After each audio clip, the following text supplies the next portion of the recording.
বলেছেন, মান সাররাহু আন ইয়ানজুরা ইলা ইয়াউমিল কিয়ামাতি কাআন্নাহু রা'য়ু আইন। আল্লাহর নবী বলেছেন, যে ব্যক্তি তার দু চোখে কিয়ামতের চিত্র দেখতে চায়, সে যেন আল্লাহর কোরআনের তিনটি সূরা, সূরাতুল ইনফিতার, সূরাতুল ইনশিকাক, সূরাতুত তাকবীর, এই তিনটি সূরা তেলাওয়াত করে, এই তিনটি সূরা অধ্যয়ন করে সে যদি এই সূরাগুলো হৃদয়ঙ্গম করতে পারে, উপলব্ধি করতে পারে, তাহলে কিয়ামতের চিত্র সে ঘরে বসেই দেখতে পারবে। কারণ এই সূরাগুলোর ভেতরে কিয়ামতের ভয়াবহতার কথা যিনি তুলে ধরেছেন, গলার আওয়াজ বড় করে বলেন তিনি কে?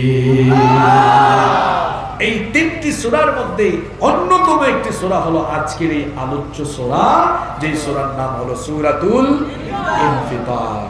আপনাদের মনোযোগ আছে? এই সূরার আয়াত সংখ্যা 19, কিন্তু প্রথম 5টি আয়াতে আল্লাহ তাআলা কিয়ামত সংগঠিত হওয়া 2 পর্বের কথা তুলে ধরেছেন। কিয়ামত সংগঠিত হবে 2টি পর্বে। কিয়ামত সংগঠিত হবে কয়টি পর্বে? 2টি পর্বে। আর এই 2 পর্বের ঘটনা ঘটবে বা কিয়ামতের উদ্বোধন হবে সিঙ্গার ফুৎকার দেওয়ার মাধ্যমে। কিয়ামতের ঘটনা ঘটানোর জন্য আল্লাহ তাআলা একজন বিশেষ ফেরেশতা বানিয়েছেন। সেই ফেরেশতার নাম কারা জানেন বলেন তো? মাশাআল্লাহ, ইসরাফিল। এই ফেরেশতাকে আল্লাহ মাত্র একটি কাজের জন্য সৃষ্টি করেছেন। সেই কাজ হলো কিয়ামতের আদেশ যখন আসবে তিনি তখন সিংহায় শুধু ফুৎকার দিবেন। এই কাজের জন্য ইসরাফিল ফেরেশতাকে যিনি বানিয়েছেন, সবাই জুড়ে বলেন তো তিনি কে? আল্লাহ। যেই দিন সূর্য পূর্ব দিক থেকে না উঠে পশ্চিম দিগন্ত হতে উদিত হবে, সেই দিন হবে জুমার দিন।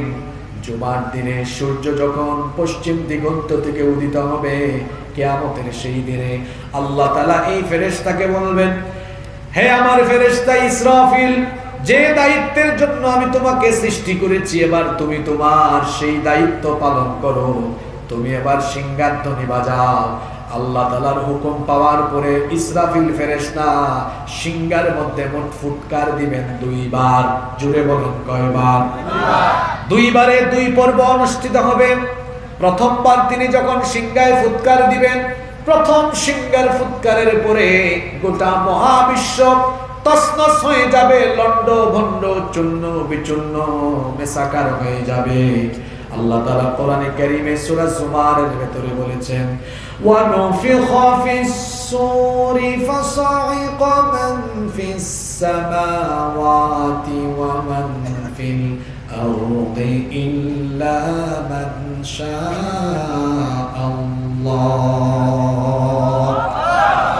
আর যখন সিংহায় ফুৎকার দেওয়া হবে, তখন আসমান সমূহ আর জমিনে যা আছে সেই সময় যে নিকৃষ্ট চরিত্রের লোকেরা বেঁচে থাকবে, ইসরাফিল আলাইহিস সালামের বিকট সেই সিংহাধ্বনিতে তাদের কানের পর্দা ফেটে গিয়ে সঙ্গে সঙ্গে তারা মারা যাবে। চিন্তা করেন তো, কারেন্ট আসছে না? কারেন্ট চলে আসছে, আলহামদুলিল্লাহ পড়েন।